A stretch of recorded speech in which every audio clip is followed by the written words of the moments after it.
So, welcome to the third part. At the end of the last video, when I filmed this, I was kind of like, now I just have to put everything together and here we go. But then there was some issues, like most of the time when you work on those old guitars. I made a little mistake when I put everything together, and that mistake kind of snowballed a bit. I will explain you during this video. You can see here I put in the jack, I put the pickguard on, everything fine. I used this bridge that was on the guitar still, and I think I showed it before already. Someone really messed with that bridge on the part where it touches the guitar. It was like a moonscape going up and down. I will show it later. And yeah, you can see it here. So to fit this bridge to the guitar, I would have to sand off a lot of the bottom part of it. And you know, this screws are resting on the bottom part, and if the bottom part gets too thin, then you can't trust that anymore. There's too much pressure on too little wood. So that was a problem here. I tried to remove the insert, but also broke, so it was another one came to the other. So this was just the first step of miscalculation. It's just like small miscalculations. So I just took a new bridge, like a new ebony bridge, and this already fitted almost nicely to the top. You just have to, still fit it to the top a bit better. And I put everything together here, like with a bridge and the pickguard and the pickup, and everything has to be at a certain height, especially the pickguard and the bridge, of course. And I forgot here, when I put everything together, that I still, as you can see here, have to change the radius of the bridge, of the top of a bridge, to match that one of the fretboard. So the fretboard has a radius of about 7.25. So the top of the bridge also has to be that radius. And when I put everything together, I kind of forgot about that. And the pickguard is held in the bridge itself. You know, when you take these things away, the holes appear here. So I didn't account for this 2 millimeters that I would remove later. This is almost done. You just to show that it has to fit a 7.25 radius. I mean, the deep E string can be a bit higher because I need more space. Anyway, when I put on the pickguard to the top of the bridge, I drill a little hole so you can stick this nail in there. I put it in there, and I didn't account for the fact that I would remove 2 millimeters. And I ended up with a pickguard that was almost as high as a high E string. And then you can't really play the strings there.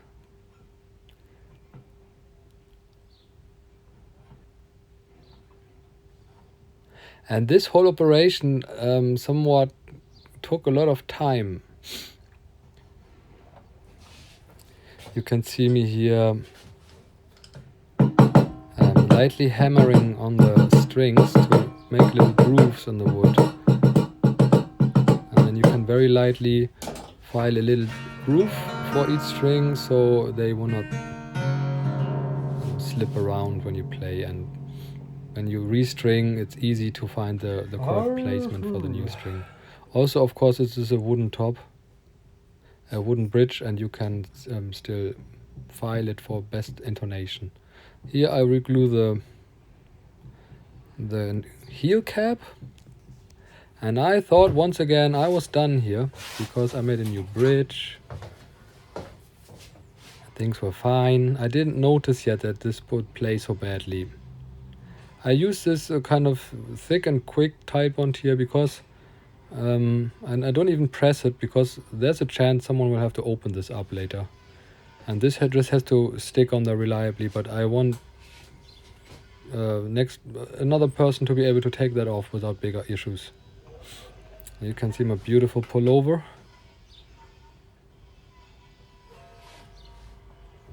Okay.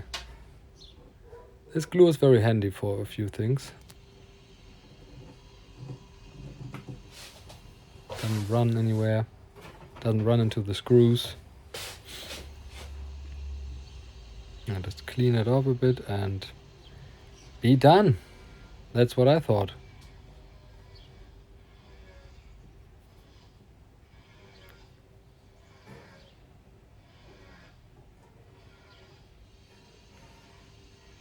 All right. So now here, oh yeah, one more small thing. There's so many small things that always when you think you're done, you can still do, you should still do, you might still do. And many of those 50s archtops, they don't have side dots. So when you play them and you play them not sitting or standing, it's kind of confusing where you are. So this is just a rather simple method of more or less aligning them correctly. I don't want to spend another hour of aligning them perfectly. It just has to be good enough. I made a small mistake here. I think one dot, the first one, is a little bit higher, I think, or lower. Not sure why that I slipped there somewhere. But you really have to zoom in on this kind of thing, so really bother. This is nothing that, just having those black small side dots is a huge help when you play this guitar. So I'll just add 4 side dots on the 5th, 7th, 9th and 12th fret.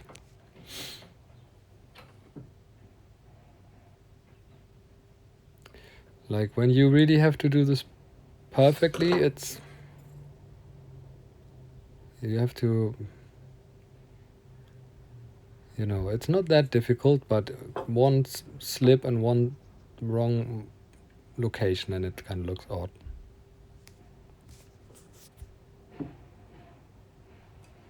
I'm just marking the points here. There's a little groove in the ruler, and I can there's some kind of depth stop, so I can make sure it's always on the same depth.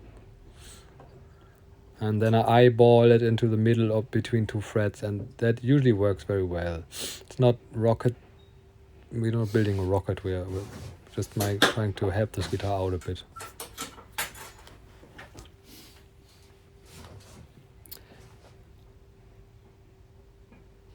Then I just very carefully drill a small hole and then widen it to a 2mm hole. And the side dots, they're also 2mm. They fit perfectly inside. And then glue them in.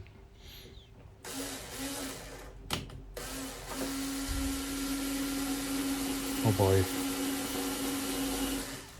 Okay, I'm always filming myself, but I don't. The only time I really watch it is when I do this voiceover. So sorry if I'm on the way too much sometimes. But I think this, if you watch this, you got some time, and it's about just relaxing and seeing some stuff being repaired.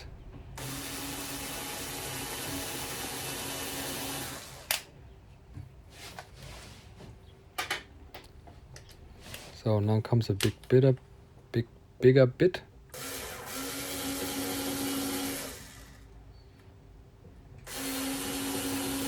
And then I glue in the dots with super glue and plane it with a chisel.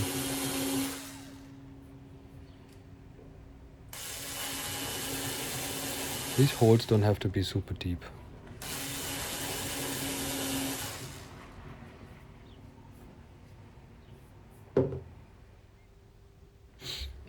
Yeah, this is just some plastic, black plastic, 2mm. Of course, when you buy it as side dots for a guitar, this plastic becomes surprisingly expensive. And that's how it is with everything that you're supposed to use on a guitar. Most things that are used on a guitar, or many things, many small things, come from other industries, like bushings on tuners, or I don't know, many things. The varnish, all the screws. There's no special guitar screws. So you can see here, I round over or something like this, the point that I want to put in the hole, so it really goes inside. Because once you put some super glue in there, you don't want a bad surprise that you.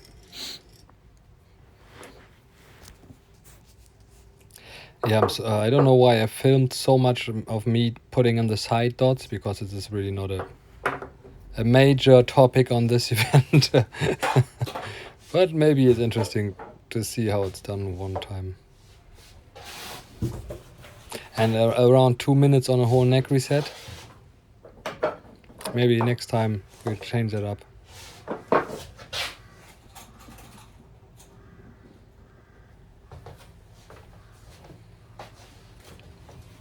I just always like to do things. I don't want to spend 3 days thinking over and then not doing it, because not everything is perfect. I think that's not how you get anywhere. But of course, when you work on guitars, you kind of have to know how things work. You really have to do things in the right folder, and many times, just to work. But also, when you work on guitars, one thing that is really the most difficult things when we repair guitars, that even if you have a plan, usually things will turn up and your plan will get ruined sooner or later by small details that you didn't think about earlier, or by further problems arriving when you open up a glue joint or something like this. You never really know how things will be. You always have to adapt to a new situation when things are not the way you expect them to be. And usually we like to be done, and we have a plan, and we would like to stick with that.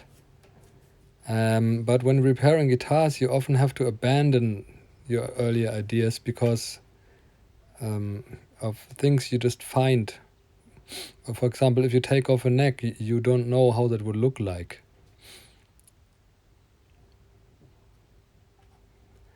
And so many small details on every guitar, and they're kind of working together, that it's very hard often to be aware of every small detail at once and to make the best of it. You have to really be smart about the things.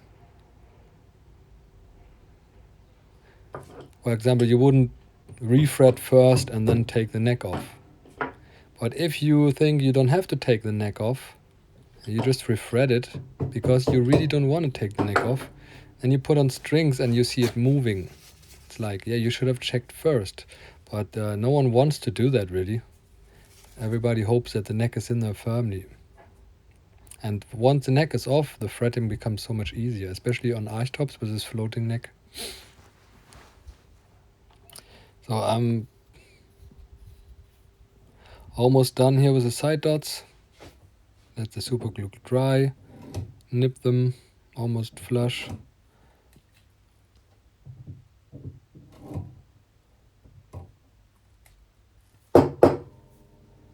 And then take a chisel for the last bit. Always a bit scary working with a sharp chisel on a surface of an instrument.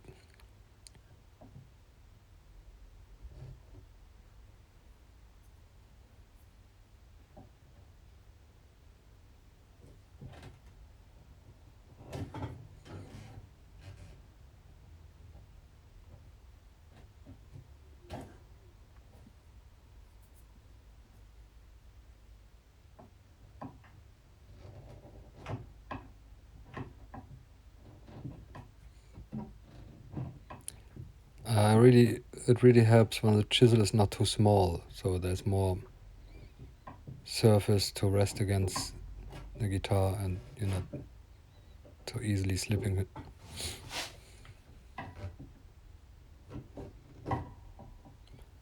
Okay, I would like to have clamped the guitar in my better vise for this, but then I couldn't really film it so well. So this is always a bit improvising when I film myself and not making it easier really.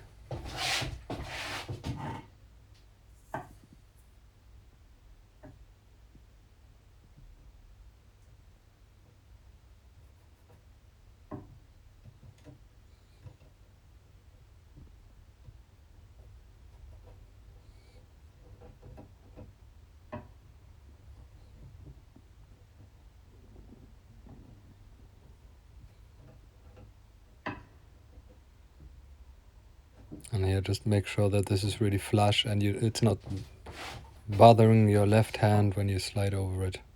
It has to be like smooth.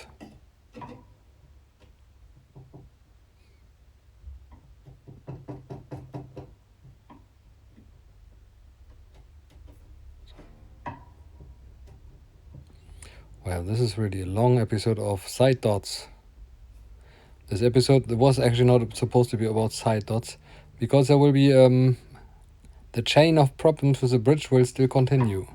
I will show you soon. Since I don't know what to talk about anyway, I can already start it. So the bridge and the pickguard. The pickguard has a nail that goes into the bridge. This nail now is 2 millimeters too high, kinda. That makes, the pickguard being too high next to the strings. My solution to that was bending the nail into a kind of Z, or bending the nail down, or rather up, so that the pickguard would be lower. But when I did that, it worked very well. It also shortened the nail. Okay, I will now pass the voice to myself in the workshop, because I think I just started playing the guitar and then talking, and I don't want to talk over myself talking.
Yeehaw!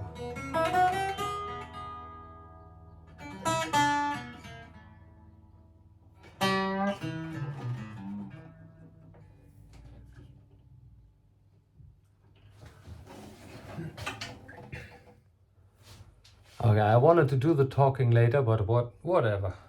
I will have to improvise like always. I still have these wheels. They're actually from Hofner guitar too. They're for the Galaxy and the pickguard, and they do fit here. And I think, you can enlarge the hole on a pot, but well, I think this is cool. This is very cool. So there's 2 screws, but I don't like the gold on top here, because everything else is nickel. So I'm just gonna use a marker, and we have at least black.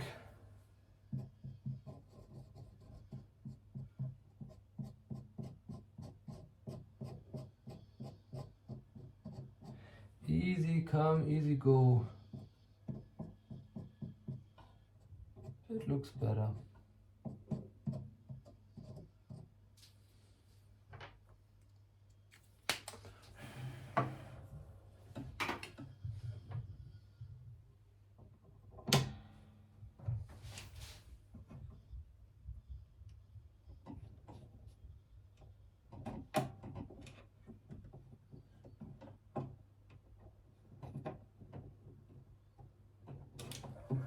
Oh yeah. So I think this looks cool. What do you think?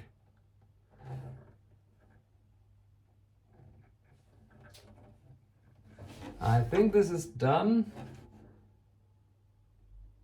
I hope this is done. You can always spend another 3 hours to make this part prettier here to, I don't know, million small things. But this guitar plays and sounds great now. And I'm excited to hear it over amplifier. The pickup here is actually height adjustable. You have this screws in here and you can adjust it to your liking. Well. I also put on a strap button here and a new one in this hole. It's grounded. Plays very nice. And I hope it will be around for another 50 years. I will now still do some video where I play it, and then I think I'm done.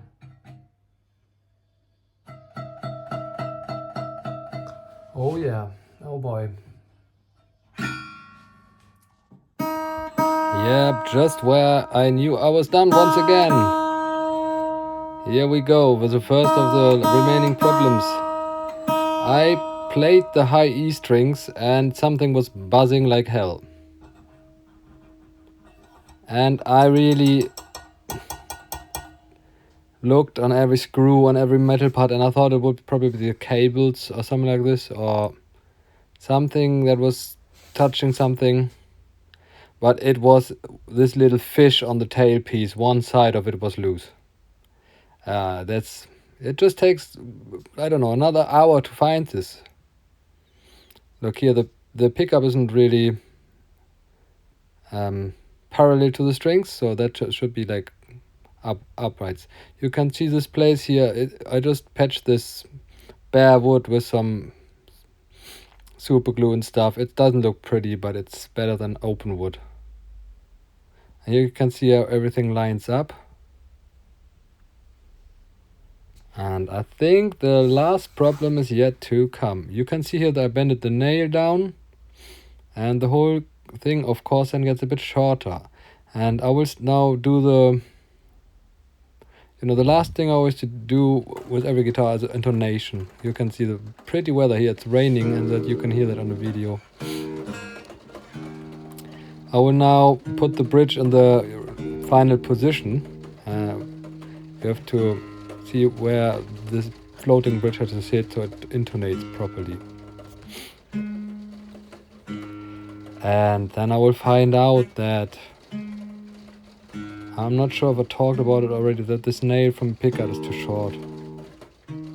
Sorry guys, this whole video and the whole reparation, it was a complete chaos. It was a mess. That's how it goes sometimes. I'm really happy with the result, but on this guitar there was a lot of obstacle, and this was very time consuming, not because of the neck reset or the refret. This is like, this worked well. It was all the small things at the very end that always, that took a lot of time at the end. And it actually filled another full video without actually visually anything happening to the guitar. But I think most people who repair guitars can relate to this. This is never part of any bill or of any calculation. This is just all the stuff that happens, like something buzzing suddenly. It can occur at any time, and it can be very hard to track. So here, since I sanded down the bridge, the holes were appearing. I put some little pearl imitate dots in there. It's prettier. The nice old nickel Hofner pickup. And you can see here, I put the bridge in the position and this is moving, and then you can't leave it like that. So I pulled out the nail, put in a new one that is a bit longer, and done. I will now give over to myself on the studio once again.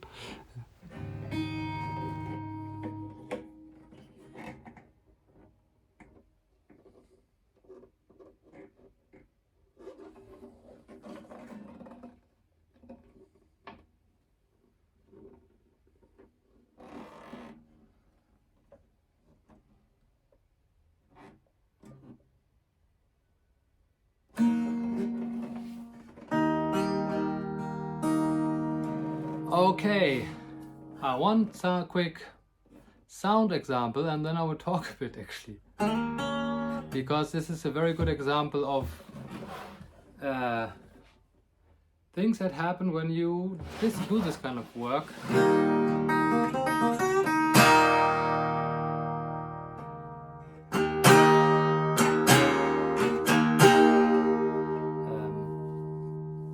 This has a 17-inch body, it's all laminated, and this gives us a bit more bass than the 16-inch models have mostly.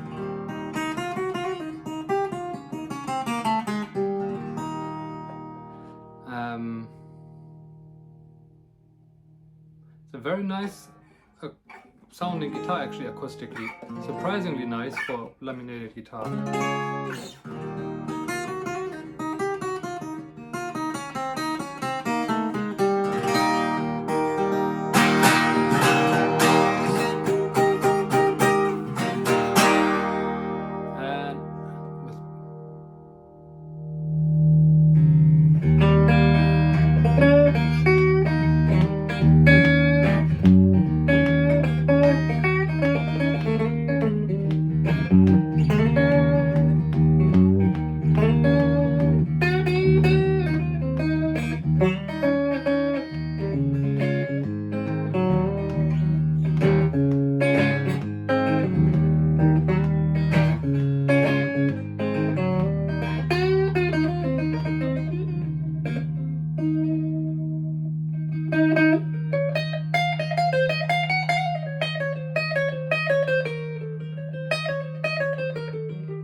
So this now has an action of around 2 millimeters on the low E string and around 1.5 millimeters on the high E string.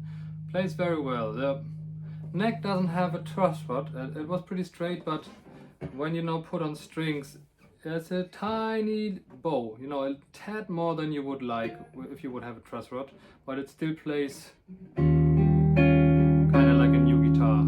I think almost, if you're not a professional stage player, this doesn't make a big difference. And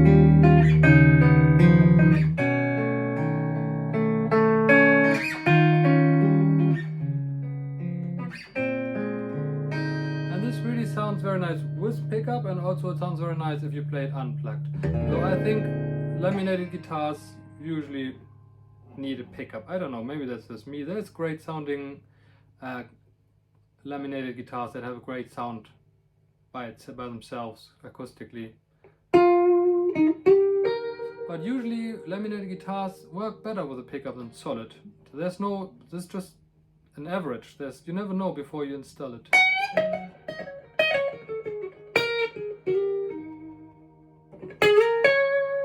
is the original 60s 510 diamond single coil pickup. This is actually looks like a humbucker, and there's a humbucker version of this. It looks almost the same like this one. This is a single coil with a bar magnet. So it's not really a Fender, it's more like a P90 from a design than a Fender style single coil. But it has this very, very own sound, and I think today most guitars kind of sound the same.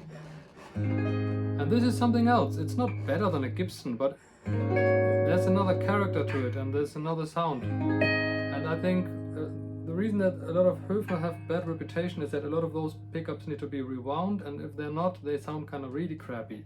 And if you get one of those, you would just think that Hofner made the worst sounding pickups.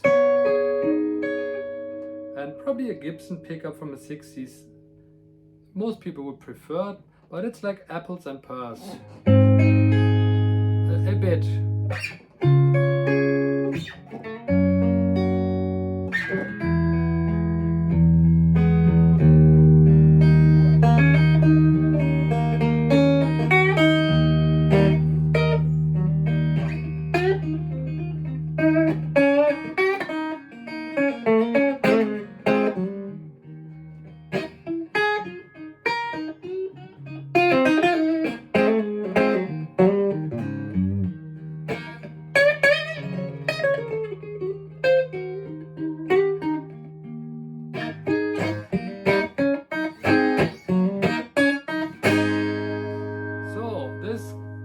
Took me twice as long as I hoped for.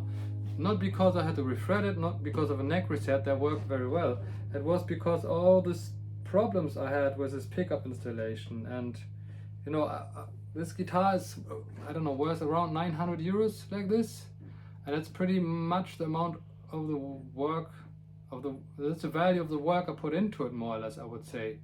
Like if you calculate 250 neck reset, 200 euros or bucks, dollars, euros, whatever, more or less the same nowadays.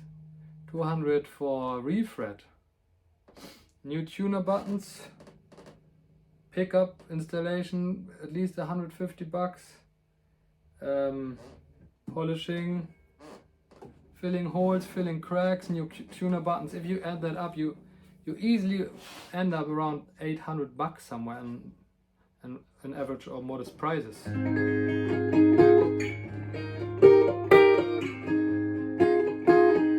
I know that I cannot put this value of the work on top of its value. It's just a good deal now.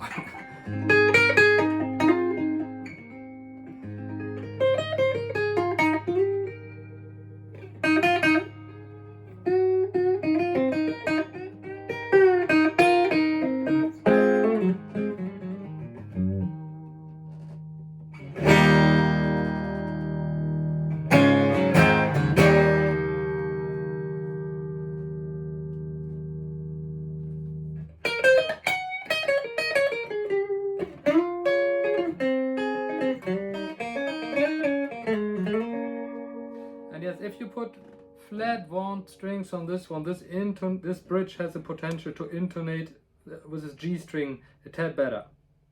But this is not making a lot of trouble now. I didn't have any spare ones laying around, and I don't want to wait another week until I finish this.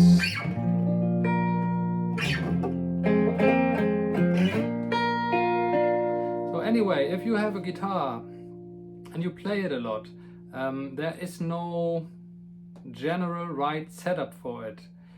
Tech can set up a guitar only if he knows which action you want and which strings do you play. And I don't know for sure what the next guy will play with this one. So I can only set it up like that it sounds good in average, because most people don't know too much about this. But if you have your type of strings and your kind of preferred action that you figured out for yourself, you can give that to a skilled person and say, this is what I use, this is what I want. Can you make this, you know, can you give this the last bit of work, kind of, that makes it perfect? Because this is a personal taste and a personal thing. But this is good as is now if you just leave it as it is. with O10 round wound or O10 flat wound.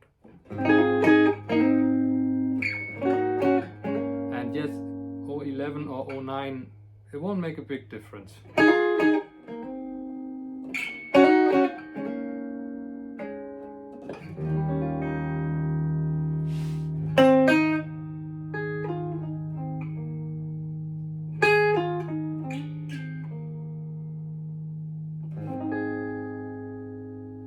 Anyway, I'm at the end of a line, finally. Thanks for watching, hope you enjoyed it, and if you ideas, let me know what you think in the comments, or just leave it. I'm not this online person. I don't want to spend too much time with writing on YouTube, because then you kind of can't work. But I still appreciate it.